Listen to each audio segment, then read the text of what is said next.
Alright, welcome back to Wrestling Retold and Relived with Richie Mars. I, of course, am your gracious host, Richie Mars, and I'm glad and happy today because we're doing a topic that I was actually at the event for. But first things first, I hope everyone had a fantastic 4th of July holiday, and you could always follow the show at Retold Richie Mars on Instagram, Twitter, and TikTok. Now, this event is the Great American Bash 2008, 15 years ago today. Not today, this month, I believe. It's been a while.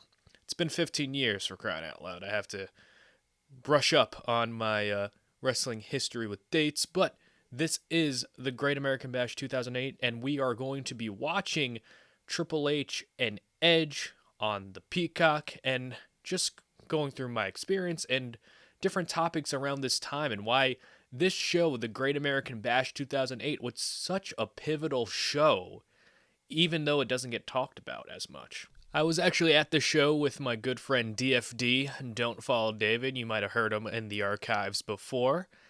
And this was, at least together, our first pay-per-view in the crowd for. It was his first pay-per-view in the crowd. It was my second. My first one was the Royal Rumble of the same year, but this one was a little bit different because this was right after that 2008 draft. Go back in the archives, listen to my thoughts on the 2008 draft episode, and the WWE was kind of in a tonal shift because this was the first year they officially went to PG, so there was a lot of old elements from the TV-14 era still implemented here and wouldn't be changed until the upcoming pay-per-views and such. And I'll get into other stories and research about that. But the match we're going to watch here is Triple H versus Edge. Two competitors that we haven't really seen have many one-on-one matches. They have had tag team matches, they had multi-man matches. But this is one of two one-on-one matches that they've had, which is astonishing considering the fact they were both in the company at the same time from 99 all the way to 2010, and they only had two one-on-one matches. Now, there were rumors that Triple H didn't want to work with Edge. I couldn't find anything myself of solid evidence to prove that, but I do know when Edge won the WWE Championship the first time, the plan was going to be John Cena versus Triple H at WrestleMania 22 regardless. But when Edge won the WWE Championship from John Cena that first time, the ratings spiked up when he won the title because Edge was a long commodity, and him winning the first WWE Championship piqued a lot of interest. But as we all come to find out, that title reign was short-lived. It was transitional, going back to Cena, and Edge was very disappointed in that because the ratings were there, everything was there, the merch was there, all clear signs that, hey, let's pivot directions. But since Triple H was already penciled in, Edge had to drop the title to Cena to make that event happen. So without further ado, a little backstory on this Edge and Triple H match. Edge got married to Vickie Guerrero, the SmackDown general manager, a couple weeks ago, and she granted him a WWE Championship match at the Great American Bash, which was weird because this match only had about 2 weeks of build-up, so it wasn't like a necessarily grandiose feud that was going on here. It was very empty, in my opinion, because you had Triple H, who got drafted to SmackDown, which was a huge shock to everybody, and it just seemed like he was out of place. It was Triple H on SmackDown, and then you had, the other guys. You had Edge, you had Jeff Hardy. And it was weird seeing Triple H not on Raw with the premier stars like Batista, John Cena, Randy Orton, etc. And SmackDown was known as the workhorse kind of show. But it was a pretty cool strategy that WWE tried to implement with Triple H on SmackDown, trying to raise the stock and level of all the competitors that got drafted over there, like Jeff Hardy, Shelton Benjamin, MVP, Brian Kendrick. If that worked or not, that is up to you.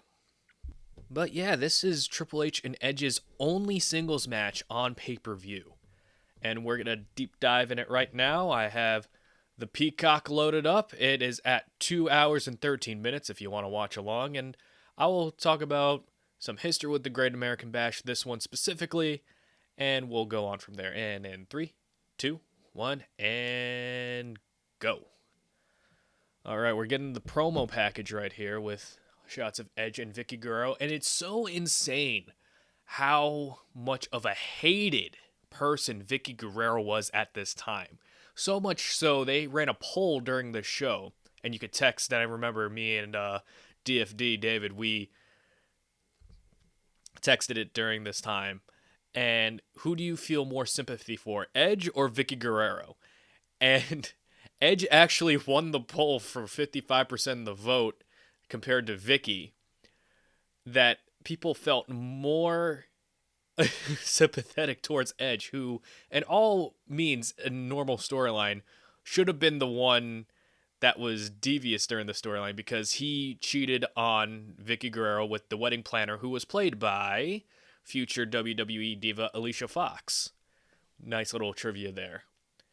And it was just a weird storyline because it came out of left field, and Vickie was so hated that the majority of the fans felt bad for Edge, even though he was the one that was cheating on Vickie Guerrero.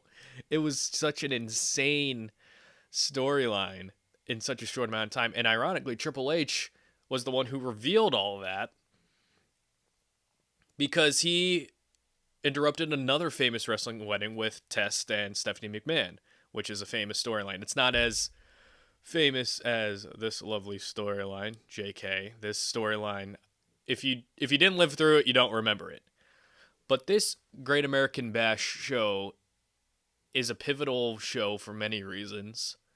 One of them being it's the last time that there was planned blood or gigging in a match with Chris Jericho and Shawn Michaels. Shawn Michaels bled so much, and I remember watching from the crowd, you could see even from where we were sitting a little bit higher up, that you could just see the blood just like pouring down. It was insane. And I think that was the only time up to that point I saw a match end by TKO.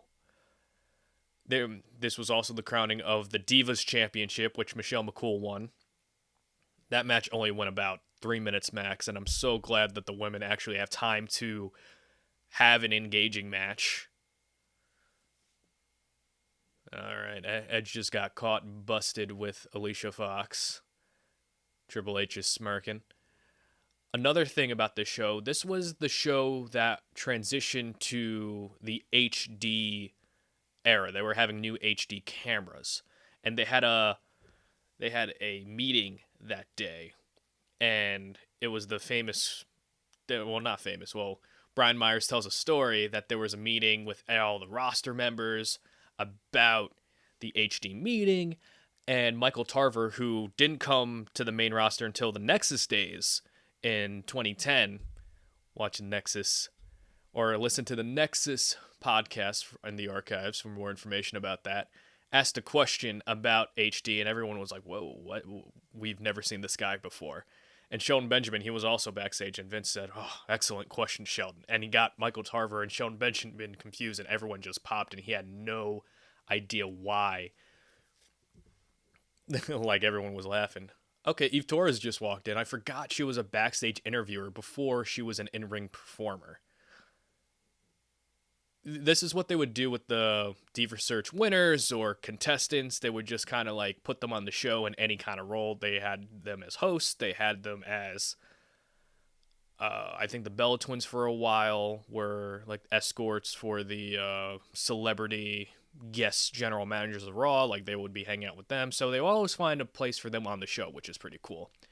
This show is actually also the last pay-per-view that Mick Foley would be at the commentary table with Jim Ross and Mick Foley. Jim Ross got traded to SmackDown. He was not happy about that. This is Jim Ross's first SmackDown pay-per-view, calling it. It's either his first or second. I'm not sure if he did the Raw commentary for Night of Champions. I think he did the SmackDown one, but this is the first and last time I think that Jim Ross and Mick Foley were a commentary team. And Mick Foley would leave because he didn't like Vince McMahon yelling in his ear.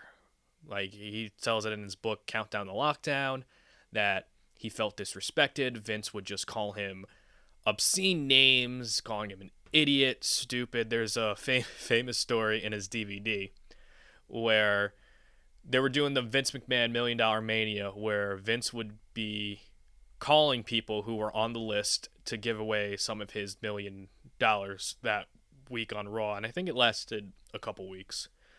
And Mick Foley went to JR. It's like, oh, wow, it's going to be $1 million? And JR's like, that's right. And Foley's like, wow, I haven't seen Vince throw so much money away since Goldberg. And Vince said on his headset, he's like, all right, Foley, now I hate you because it's true. So it's a little funny story. And this is like a classic Edge look right here. It's the trench coat. It's the black and red tights. And it still boggles my mind. This is the only one-on-one singles match on pay-per-view with Edge and Triple H. The match that I remember the most with Edge and Triple H in it, it's a triple threat match in 2004. It was Triple H defending the world title against Edge and Chris Benoit. And the finish was Benoit has Edge in the crossface. Edge is struggling. He rolls through, and just as he's putting Benoit in like a cradle position, Edge taps out, making the match a draw. And that match actually inspired a Day of Reckoning 2 storyline. So the storyline Day of Reckoning 2, the world title was vacated because Triple H and Chris Jericho got pinned and tapped out at the same time. So it was the same ending that Edge and Triple H, that match that was in. So it was pretty cool how they implemented that match into an actual video game, even though Edge and Triple H didn't really interact that much. They interacted in DX versus Rated RKO, but it was never a one-on-one scenario, which is weird. We got Triple H's entrance, and this is, despite what I thought of Triple H's character at this time, which I thought was, a little bit, he's very center of attention kind of deal, but it's like the red and the blue and like the rainbow colors as he has the smoke built in and he's just pumped up. And this Triple H, he looks like an absolute tank right here. I think he was a year before he returned from injury, and now he looks like $1 million. It's pretty amazing. Triple H was definitely in his seasoned veteran mode right here.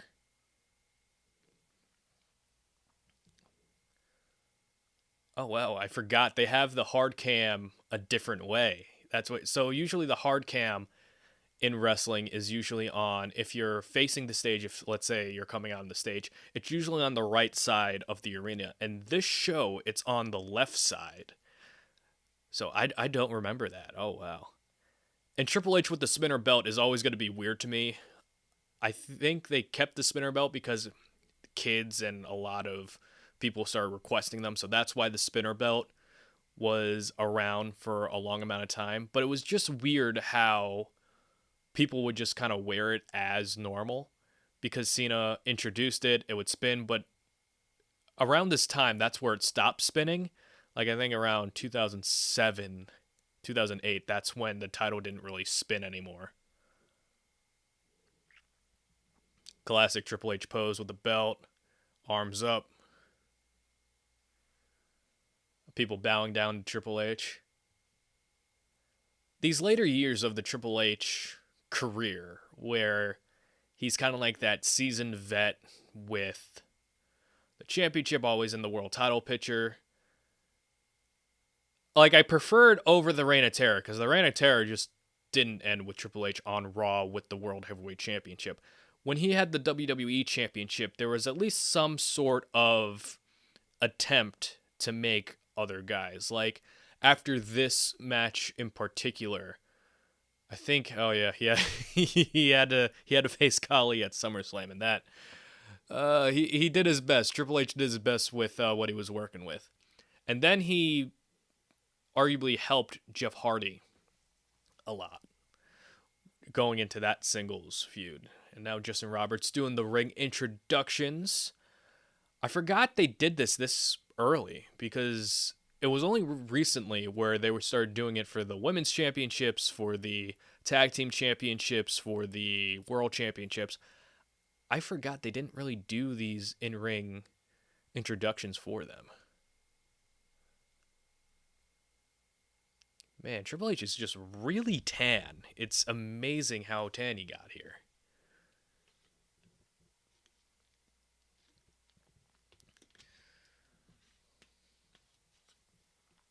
I always liked the Great American Bash pay-per-view because they would always make their ring ropes red, white, and blue. It's always that neat little touch that they had for the Great American Bash shows, is just make the ropes a different color. Just a different feel for the pay-per-view. Just that little oomph that would make this show a little bit special, that you could see like, oh, wow, this is actually kind of a special show they're doing, depending on what the card was. And also on this card, this was, I believe, the last parking lot brawl with JBL and John Cena. Oh, and Edge just went right for him, just pounding on Triple H right now, just brawling.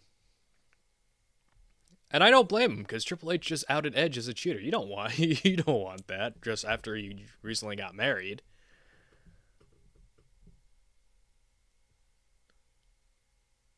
Off the ropes and over the top goes Edge. I wonder if Triple H is going to do a tope. Oh, nope, just knocked him off the apron again.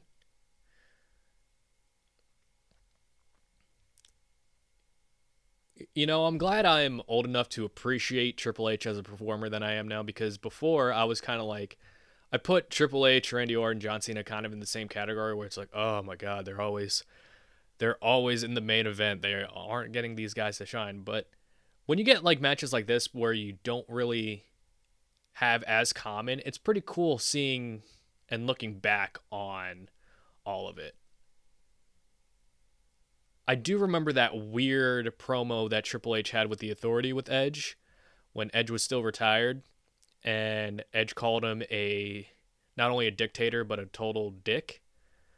And Triple H said, "Oh, Edge, you never drew a dime." I always thought that was kind of a weird thing to say, because to the casual fan, what does drawing a dime mean? And if you don't know what drawing a dime means, that means, oh, you never made money in this business, or you never were a big enough name to warrant people coming to see you live, which I think was a very unfair thing to say to Edge, because I think during this time, especially, Edge was the number one, number two bad guy that they had here. And that's another reason why I think Triple H and Edge haven't really wrestled as much as I think they should have, because usually if one was a bad guy or one was a good guy, the other one was right behind him. And also they looked similar, so I'm not sure if that played into any factor where it's just like, oh, they look similar, so people might be, like, newer fans might be confused on who to root for.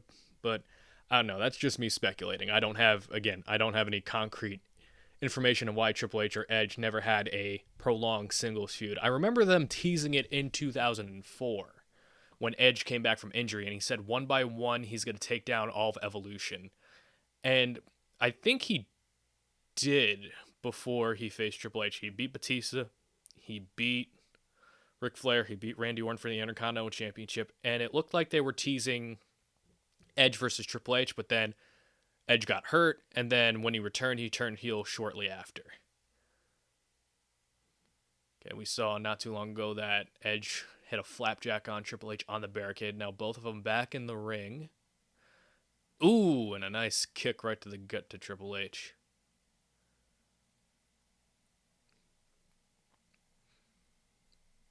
I remember being excited for the show because one, it was a pay-per-view, and ooh, spear right in the corner. And it's always cool watching a pay-per-view with your buddy, with your friend, and kind of riffing off each other to see what's going to happen next in the storyline. Even though this match didn't really have major storyline impact, because again, it was only like a week or two build. So there was nothing really, not to say to look forward to, but I think they were going off of, hey, it's Triple H, it's Edge, that's the match. You're going to pay to see it either way. And to their credit, it worked, because we both went to the show. I don't know if it's just me, but babyface good guy triple. Ooh, a little malfunction right there with the Irish whip. With me with babyface Triple H, it's always weird to me, like how he was as a performer, because Triple H was always this ass kicking heel character, and it's just kind of weird how he would just sell and sell and sell. And Triple H is very good at selling when he's a bad guy, but as the underdog babyface character, it's kind of like a weird transition. And ooh, Triple H gets whipped right in the steps. I remember this match being kind of like a paint by numbers match where it's like, no fancy bells and whistles. You're not going to see topes over the top. You're not going to see 450s. It's just going to be a good, snug wrestling match. Edge posing did the famous rock and roll devil horn symbol. I remember I got Chris Jericho's last t-shirt before he said, I don't want any merch at this show. And it was like a mock of an old-timey circus advertisement, and it was like, come on to the Break Down the Walls tour. And it's a dark red shirt that had the Jericho pose on it. And I remember, because I wasn't very big then, my dad convinced me to buy an extra large so I could grow into it. and I can't even fit, I only do a medium max, so thanks, Dad. And I still have, I used to buy shirts in extra large thanks to my dad, but now I can only fit in mediums, so it's not anything to complain about. But now I have a cool little piece of merch from this show. Body scissors onto Triple H.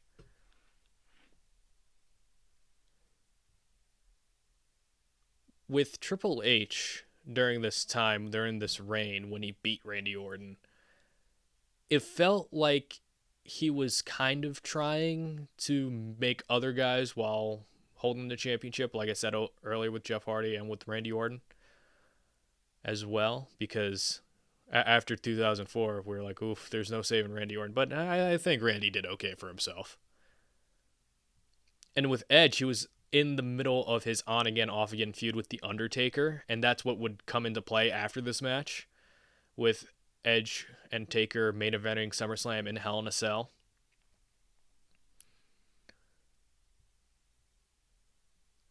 Triple H is countering the body scissors right now with some good punches to the dome. And again, during this time, I remember Edge and Chris Jericho talking that they wanted at least to have WWE release a DVD, because during the time on SmackDown when Edge was feuding with The Undertaker, Chris Jericho was feuding with Shawn Michaels. And those were probably the two best feuds, not only of the year, but of the entire decade, if you think about it. Really made Edge into a bigger star, really made Chris Jericho into a bigger star, and it is a prime example of two veterans making talent. And I think like a notch below that is obviously Triple H, Jeff Hardy. That was a good feud between two good guys. And Edge, ooh, went for a diving spear, but ate nothing but the floor.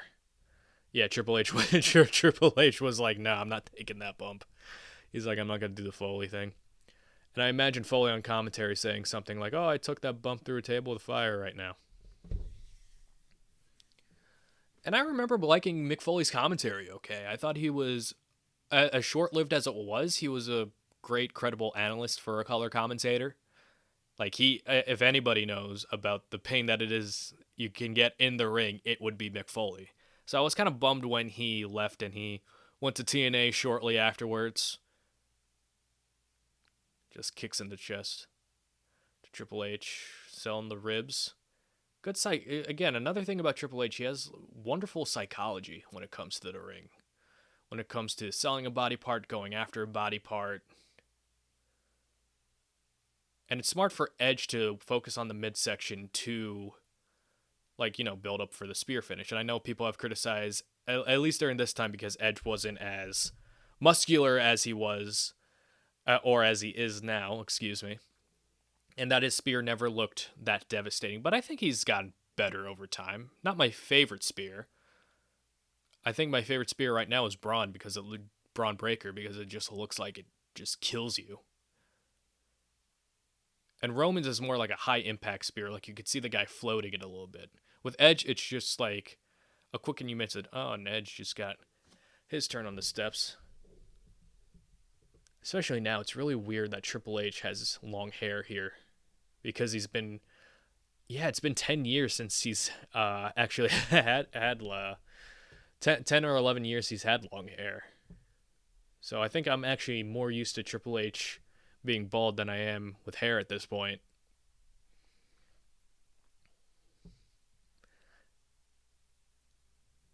Edge baseball slide, missed, and went for the clothesline, and execution on the... Oh, wow. Execution on the floor. I was surprised Triple H went up for that. Good double down, though. Gives both guys a time to rest and recalibrate some things. This has been a fine match so far. Nothing too complicated. Both guys just feeling each other out. It's like a classic chess game, which is what most Triple H matches I feel like are. You get to this point to get to this point to get to this point. You might lose some pieces along the way, but you got to win the game. No pun intended. Edge obviously getting Triple H back in the ring because you can't win the championship by a countout.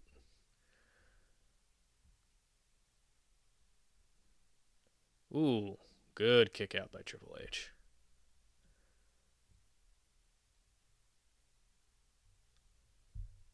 I was a big fan of Edge's rated R superstar character and him being sleazy, just trying to, seduce the general manager of SmackDown, seduce just the trying to get his way, and which caused for constant championship matches, which would run thin sooner or later. But thankfully, it's like they were creative enough with Edge to make it feel a little bit different, so it didn't feel like it was the same story every time. Ooh, good DDT by Triple H.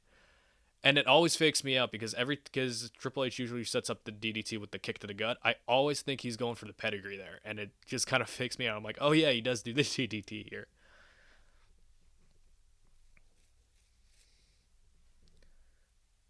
Yeah, it's a good, solid match.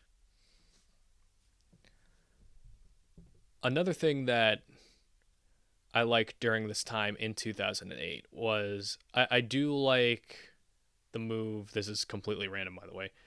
At least with the draft when they implemented Matt Hardy on ECW, and I thought it gave Matt Hardy Triple H going for a pedigree, a career almost resurgence a little bit in a solo capacity, which I think he long deserved, and it wouldn't be fully realized till he got the broken gimmick. Triple H just kicked out of I believe that's called the Edge-O-Matic. It's that go from behind, boom, sit out move.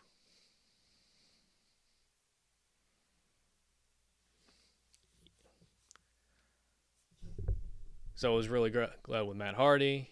He lost to Shelton Benjamin for the U.S. title on the show, and I thought Shelton Benjamin could have been something a little bit more. Edge went to spear, countered, up, roll up, 2, and Edge kicks out.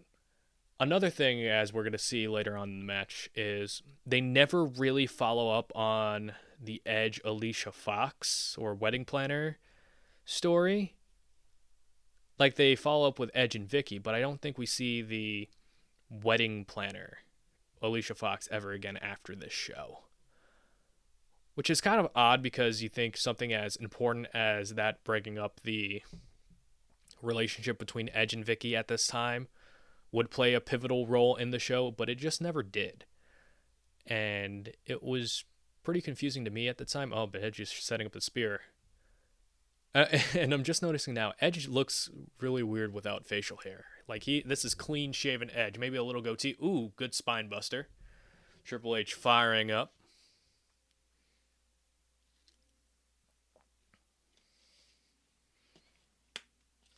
So yeah, they never really follow up on this. I don't think Edge and Triple H. Oh, Triple H going for a pedigree here. I'm not sure if they. I know they have a couple tags and multi-mans, but yeah, this is the last singles match between the two. And I wish we got to see a little bit more of Triple H and Edge in action against each other, because watching this match back, it's very solid and it feels like they could always go into another gear. But this is a slow, methodical match. It's not as slow as the match Edge had with Randy Orton at WrestleMania or Triple H had with Randy Orton.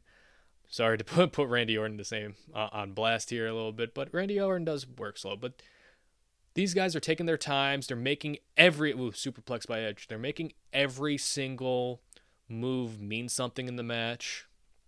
Like, they're not just throwing it away. They're not doing like 1,000 450s. I know a lot of people like that style appeals to a lot of people, especially the AEW audience. And speak of the devil, Alicia Fox is coming out to support her man, I guess. Where's she going? I forgot where she's just going. Oh, she's going for the title. Okay, I was a little confused because again, the whole setup is kind of like in reverse. So it took me a second to realize what she was getting for. Oh, she's given the championship to Edge, and Vickie Guerrero just clotheslined Alicia Fox. Ooh, that's a pretty good.